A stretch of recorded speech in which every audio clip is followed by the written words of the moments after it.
Welcome to the Indie Beacon Show, where readers can discover great new indie authors. Find us on all major podcast systems and YouTube. Join B Alan Bourgeois on today's show. Hi, and welcome to the Indie Beacon Show. I'm your host, B Alan Bourgeois. Today we have with us one half of Breakfield Burkey and Breakfield. This is Charles Breakfield. Hi, welcome. Alan, thanks for having me. So you guys write technical thrillers. So describe what that means. So a technical thriller is really a story. That's where we started. And character development, what you expect, but it's a thriller with a technical bent to it. So if there is a flaw in a particular technology, if there is something that's being exploited for monetary gain, I can give you all kinds of examples in today's environment where they ransomware. That's a perfect example. Hey, your machines are being seized, and we want some coin for this. And if you don't, we're going to flood all your stuff on the internet. Okay, stuff like that. But we got the cyber good guys who are brought in to be able to try to attack and defend and extract the people who are in the clutches of the cyber bad guys. It's the good guys versus the bad guys. That's true, but there's some technical stuff in the background to kind of give it that realism that we see in our regular day jobs, which is all about technology. Right. So let's give people a better sense of the reality, okay? Because Colonial Pipeline has been in the news, and that was a ransomware. Now, you said when they confiscate the computers, they're not physically confiscating, they're just actually going in. Compromise. Yeah. And shutting it down through the program that they created to prevent those people from accessing and using it until they can use the coin. So what happens is that what you get is this note that comes up on the screen. You're typing along and you go, what is this? And the message says all your files have been encrypted. No, you can't pull up anything, not your grandma's recipe, not your the spreadsheet for the financial aspect of the company. It's locked down, and you have to pay not in dollars or in checks or credit card. They don't do that. They use a cryptocurrency that's basically untraceable.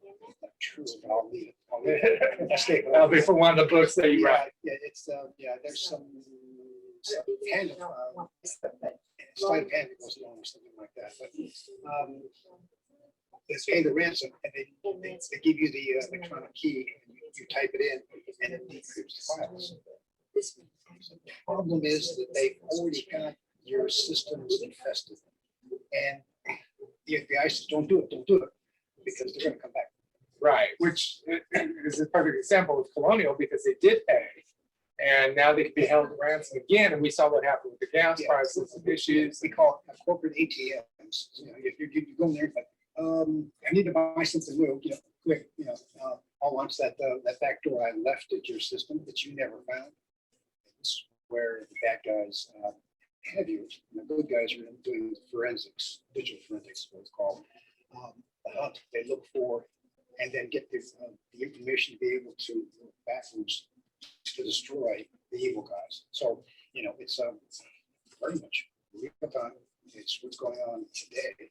So, very relevant, but there's different experts, there's different technical attributes, and so we get a wealth of different storylines to be able to exercise characters that they've never seen this before. Bad guys feel confident, but they make a mistake, and so it's it's thriller from that standpoint. What's happening next? On the turn pages, people like it kind of started. Now you've been. Okay, so we're going to talk about your newest book, which is number what? Number 12 out of 12 Techno Thrillers. That's they're written so they can be consumed individually without having to read them all in sequence. Yeah, I'll admit, they're richer if you read it in sequence because, the characters go on. But we spend a lot of time making sure that the reader who picks up number 7 isn't lost. Because they didn't read it first, so we don't do that. Yeah, but at the same time, by reading all 12 of them, they get a real sense of characters and how they've developed over time. Precisely, and they're not the same character in the first book that they are in the seventh book, or even in the fourth book. I mean, they progress, they evolve, they learn new things, they have new trials and tribulations. They want to evolve, they want to stay on the straight and narrow, but they see so much carnage. Digital landscapes, like they can't resist coming to the rescue. And sometimes it's a slam dunk, and sometimes it's a little, it's like a little dicey. What's going to happen here, Charles? I mean, we need I need some comfort factor here about they're going to win, okay? You have 12 books, but you pretty much release them almost like every 9 months. We started interleaving short stories as a way to be able to not just stay in the Techno Thriller field, but basically do some of the backstories for some of the characters that were, this was kind of interesting. Let's do a short story on this pair of people that you're not sure if they're redeemable or not, or if they're going to make it, from a relationship standpoint. And what's neat about that is it actually fits it into different genres, women's fiction, family, or historical fiction, or some other categories that we wouldn't get into because of the other thriller. Okay, this is what we write. This is the neat stuff from you, but there are other characters and other genres that gives us the exposure to be able to say, hey, there's some other neat stuff over here from these folks. Take a look at it. Yeah. And from a marketing perspective, that also allows you then to enter a short story contest, but it gives readers who may not have discovered you because they don't know what technical thriller is or something. They read these short stories and discover your writing abilities, your styles, and like it, and then get hooked into the technical. That's the theory. In time we looked out. Let's do a real quick rundown of what the 12 titles are. Okay, so we start off with each one's got a different theme. So the first one is the Enigma Factor. We just took that one to the #1 selling position, Techno Thrillers on Amazon on May 7th. We're pretty proud about that. Book number 2 is the Enigma Rising, and that's got some of our favorite bad boys in it. That we'll leave it at that. That there's a great character development, and it helps set a lot of things in motion for the ones following that. Enigma Ignite, we just got awards from New York Big Books on the Audible saying, hey, you're a silver award. We didn't get the first place, but they're very prestigious folks that really like our Audibles. Book number 4, we just got finished refurbing it. It's the Enigma Race, and it's actually got a very good parallel to the colonial pipeline that you're talking about earlier, because it's about a super computer virus that basically is holding people up, extorting, and then wipes itself clean and leaves. So it's very much what we have postulated that some of the cyber characters that are running out. Book number 5 is the Human Stolen. It's about using supercomputers to be able to predict the future to everybody's detriment. And that would really exercise some. We have a couple of great femme fatales in that one. I'll leave it at that. Book number 6 is the Enigma Always. We got an evil genius that is convinced that he can alter the human genome to be able to have people live forever. And of course, he's swift in mind. So you can imagine how that works for everybody else.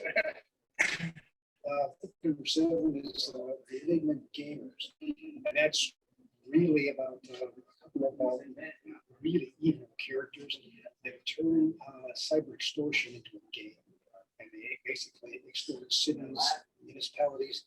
Imagine shutting down Madrid because they're a smart city, capture all the computers and everything they process and say, now what I want is 20 million euros.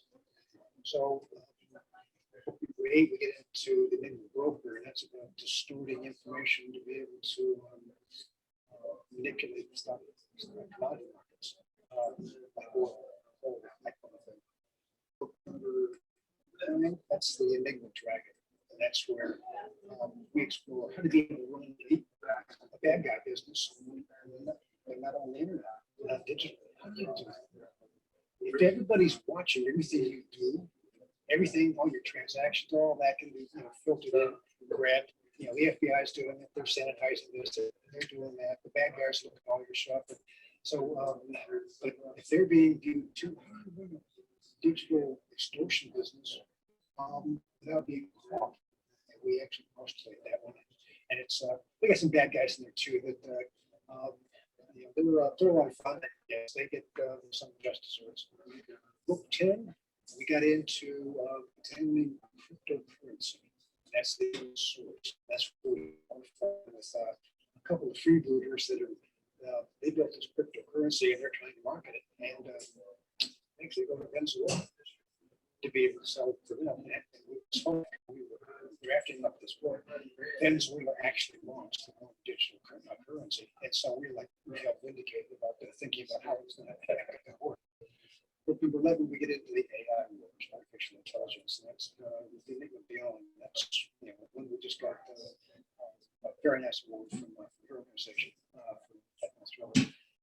That's where we will examine what happens when artificial intelligence with deep machine learning doesn't get stopped, doesn't get controlled correctly. And we have some very disturbing. I've had a couple of people say this is pretty disturbing and pretty close to what could happen. And in book 12, Make the Threat, we take the AI wars one step further, and it's the cyber good guys that have been being hunted. They are now being what's running from us. And with that, we're going to stop there. We're going to come back after our sponsors do the thing. We'll be right back. Mary Ann Fairmouth is a career consultant with 30 years' experience in the national recruiting world, a multi-award-winning author in multi-genres, and a speaker that gives presentations to help you succeed. Her book, Revolutionary Recruiting, made the top 20 global list of recruiting books. Find her on Amazon, your favorite bookstore, or at fairmouth.com.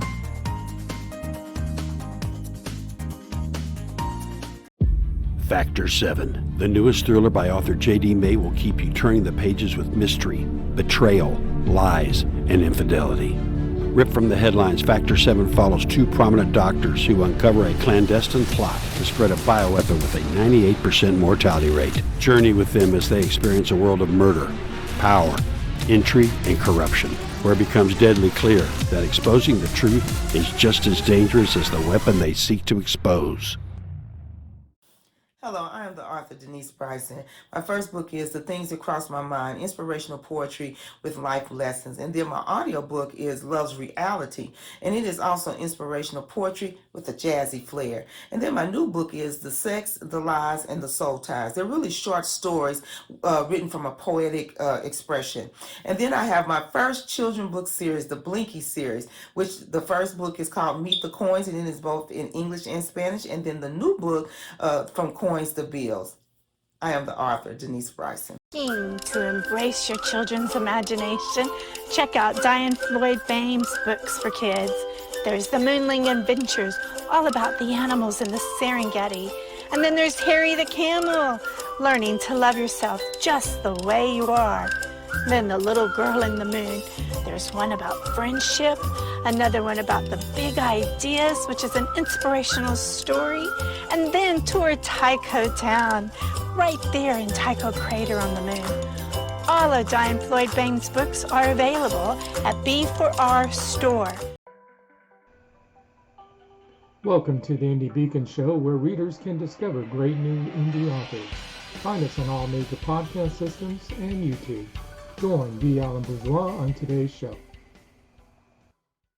And welcome back. This is your host, B Alan Bourgeois, and you are watching or listening to the Indie Beacon Show. And I have with me Charles Breakfield, who's part of the Breakfield Burkey combo. They mess it up this time. So, book number 12. Sure. You just released it That January. Okay. So give a little insight as to what it's about, and we'll go from there because there's several questions I wanted. Okay, all right. So by this time, we've got several years in the evolution of the good guys, the art group, and we felt it was time to start bringing in new blood inside. So the youngsters are now being groomed to be able to take over the reins of the cyber. And this is a generational a family business that started way back in World War II. And so they want to teach the right things to the kids. They want to make sure that they're ready to be able to carry the mantle of protection for people like you and me that need help from the cyber criminals and hacking and everything. But the rules get changed. There's no justice in this book.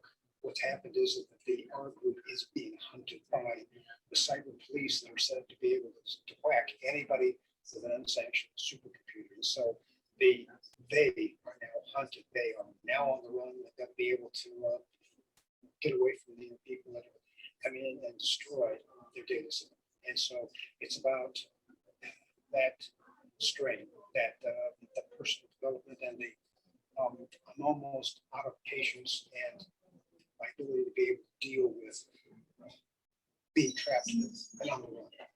And so how do you get out of that? How do you turn this? How do you take the hunt back to the people that are pointing the new cyber police at them and turn it against the bad guys that have distorted all of the learnings, the good things that they've done? They all get swept up. So this is the exercise. Okay. So again, you started years ago writing this and stuff. How many times have you gone through a particular book and, like you said, you've been vindicated, like with Venezuela and other things? At any of these points, did you ever get a phone call from the feds and say, "Hey, you're a little too close to reality"? Did you get this idea from? Yeah. I haven't. I'm not like Tom Clancy, where he made some heroic assumptions based on some things they pulled together. He actually had the feds call him and say, "Tom, what are you doing? Where did you get this information?" I haven't had that happen yet. We get a lot of people in my line of work in cybersecurity, unified communications. They actually keep up with the blogs and posts. A lot of we're always scanning the horizon looking for the new threat. And that's where we kind of get to that the title for the entire book. So you are, both of you, Rox Burkey and yourself, are involved heavily in the computer world. Oh, yeah. So give us a little bit about that. She's a customer experience architect, which basically means that people who buy technology and assemble a solution to be able to actually solve customer problems. Tech support for their calling centers and the engineering behind how to be able to take voice calls, email that comes in, web chats that will come in, blend all that, and then get it surfaced to the right people to be able to solve that business problem of the customer. So she's working on the technology for the customer and their customer. My world is voice and data. Usually, I've worked on globally. When you start taking voice and putting it in the same, now you have to secure it. How is that done? What does it look like? What is the cost? Maybe say as an architect engineer, I don't know what it costs. I said, well, you need to buy this box. And people go, do you know how many zeros that is? So I said, I don't do pricing, man. I just I'll tell you how the stuff works and I'll tell you how to fix it. And somebody once asked me one time, I said, Charles, will you describe what your job is? And I said, yeah, I'm the person that has to go fix what the salesperson sold. So that's probably the easy way to be able to categorize exactly what I do. But because it's it can be varied, but all of it, her work and my work always revolve around how secure is it, because you don't want somebody in that's not supposed to be. And that's it. So then with all of the news and that stuff that's the solar winds hack, located down there in your neck of the woods, and they got caught just flat-footed. And this idea about, I know I'll be cheap, I'll outsource a lot of my software to Eastern Europe. Well, hello, how dumb is that? I mean, Isn't that where the, I'll get off on a tangent and you'll have to, have me darted with them, and get me sedated to be able to get under control of that.